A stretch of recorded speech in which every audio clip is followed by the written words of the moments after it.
Okay mga kaibigan, kain tayo. Meron tayong ginataang bayabas, yung galing sa probinsya. At saka inihaw na tuyo.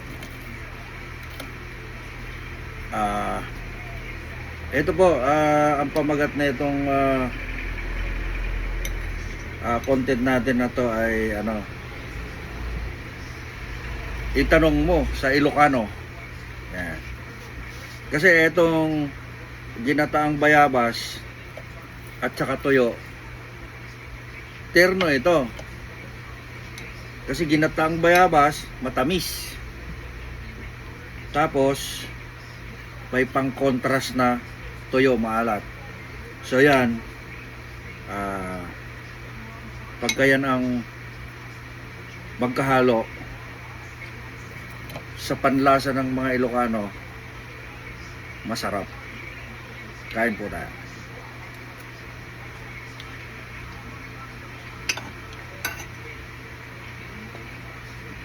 Kung may mga kakilala po kayong Ilocano na lumaki sa probinsya,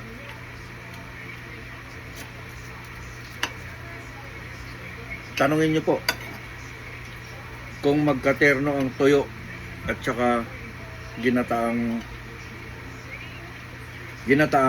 bayabas.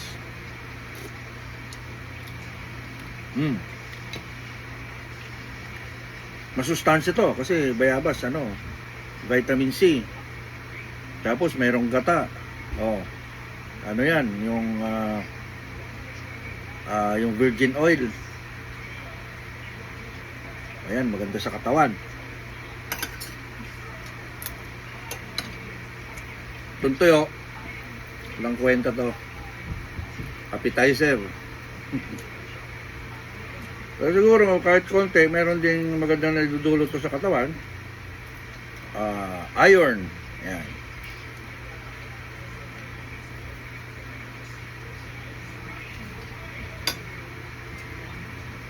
Ito, hindi ko na pinadaan to sa mantika, hindi na pirinito. Ito, inihaw para hindi na siya greasy kasi ito kung tutuusin, mamantika na to, yung virgin oil na yan. Mantika yan. Pagka yung niluto mo ng matagal.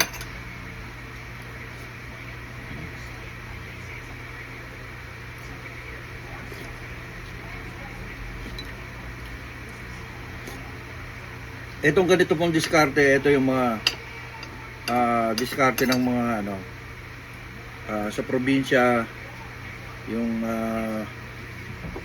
kumbaga sabi nila, ulam mahirap talaga ito. Pero hindi naman lahat ng ulam ng mahirap hindi masarap.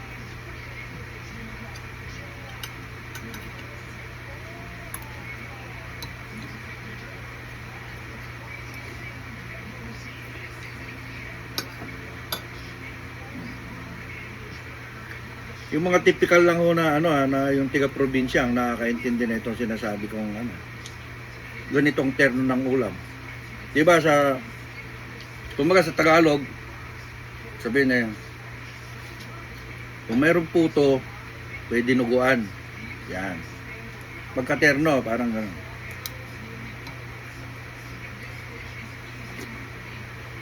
Ito po sa Ilocano,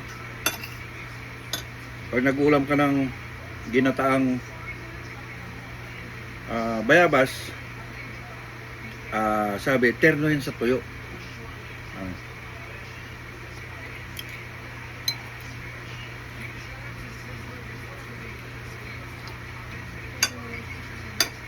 Sa mga hindi mapili sa pagkain, ako, halos lahat nakakain ko naman. Kahit isang sulok mo ako ibato sa mundo, kaya kong mabuhay. Gulay, yung mga pagkain sa gubat, tikman ko rin yung itlog ng abuos, sabi yung itlog ng langgam, nasa puno. Yung mga langgam, masasakit ang kagat. Pulang langgam. Ang sarap ng itlog.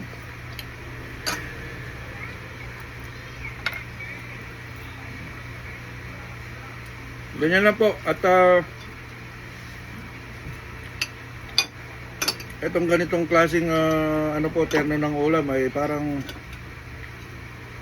isang exotic na style pag pumunta ka doon sa mga probinsya. So hindi natin alam, yung mga ibang mga tiga-probinsya malamang di rin alam to, pero yung pag doon ka na lumaki sa probinsya, alam mo ito. Yung ikaw ay typical na probinsyano, probinsyana. Okay? So hanggang dyan lang po. Maraming salamat.